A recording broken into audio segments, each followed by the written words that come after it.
Dans la chaleur rouge du cuivre et la poussière d'une ville à mutation, l'université de l'Ikassi, 15 ans d'existence, avance avec ambition, mais trébuche encore sur l'essentiel.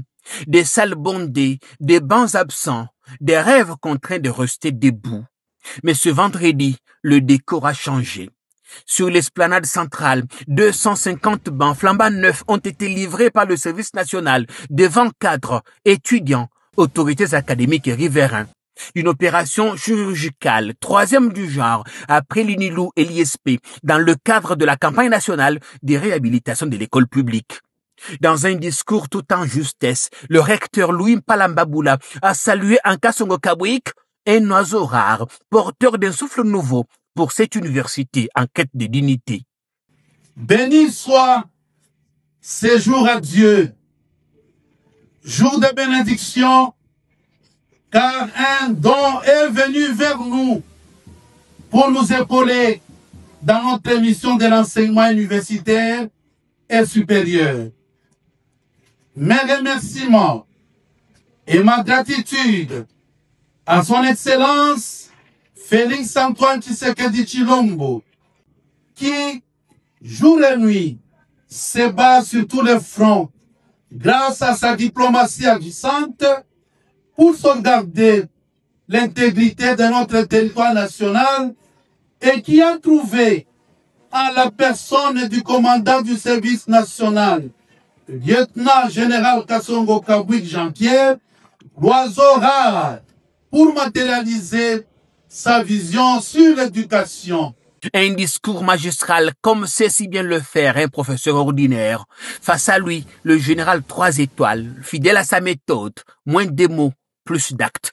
Il a réaffirmé l'inspiration du président Félix Tshisekedi, père de la campagne, pas d'école ni université publique sans banc, dont le service national est un instrument d'exécution, discret et redoutablement efficace. Après l'université et l'Institut supérieur pédagogique de Lubumbashi, le service national intérieur de notre séjour à l'université de l'Ikassi dans la province du Haut-Katanga.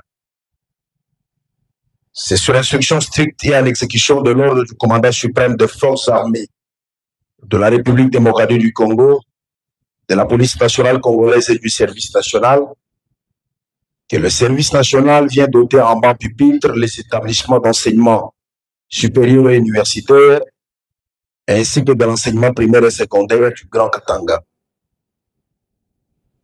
Cette opération dont le but est d'améliorer les conditions d'accueil et d'études dans nos écoles, instituts supérieurs et universités, a commencé à Kinshasa avant de s'étendre dans les provinces.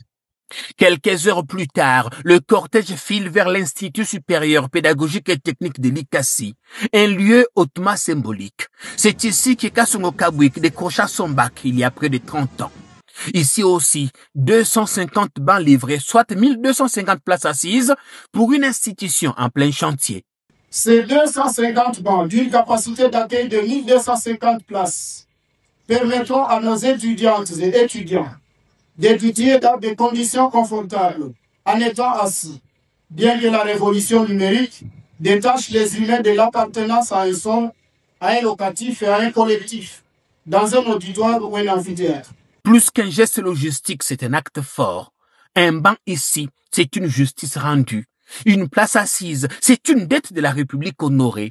En somme, en l'espace de 2 mois, le service national a livré près de 5000 bancs aux écoles et universités publiques du Haut-Katanga. Une offensive sociale silencieuse, mais largement déterminante.